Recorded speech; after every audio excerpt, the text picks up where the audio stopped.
রাজরাজেশ্বরী পুজো উপলক্ষে তো আমাদের এখানে অনেক বড় করে মেলা বসে 1 সপ্তাহ ধরে। আর আমরা তো সারা বছর ধরে অপেক্ষা করি বারোয়ারিতলা মেলার জন্য। তো দেখো এখানে প্রথমে এসে আমি ঠাকুর দেখে নিলাম, কারণ হচ্ছে আগের দিন পুজো ছিল, আসতে পারেনি কারণ আমার এক্সাম ছিল ওই দিনকেই। তো পরে এসে ঠাকুর দেখে নিলাম আর প্রসাদও দিয়ে দিয়েছে। তারপরে মেলাটা পুরো ঘুরে ঘুরে দেখছি, অনেক জিনিস এসছে, অনেক ভালো ভালো ইয়াররিংসও এসছে। তো দেখো আমি তো অনেকটা পরিমাণে ঘেমে গেছিলাম, আমার প্রচুর গরম লাগছিলো, এতজন লোক ছিল ওখানে। তো দেখো এখানে কাপ প্লেটের সেট রয়েছে আর অনেক কিছু কিনেওছি, সেগুলো আমি বাড়ি গিয়ে তোমাদের দেখাবো।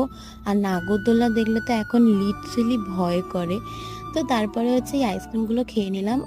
সব জায়গায় তো ভালো হয় না, বাট এটা খুবই সুন্দর ছিল, টেস্টটা পুরো আমুল আমুল খেতে ছিল, মানে আমুল মিল্ক যেমন হয়। তো খুবই ভালো ছিল টেস্টটা। তারপরে হচ্ছে আমরা ওই সব অনেক কিছু কেনাকাটা করে নিলাম। আর অনেক সুন্দর সুন্দর এখানে সফট টয়েস এসছে এইবারে। আর এই গাড়িগুলোতে তো আমি যখনই উঠতাম ছোটোবেলায়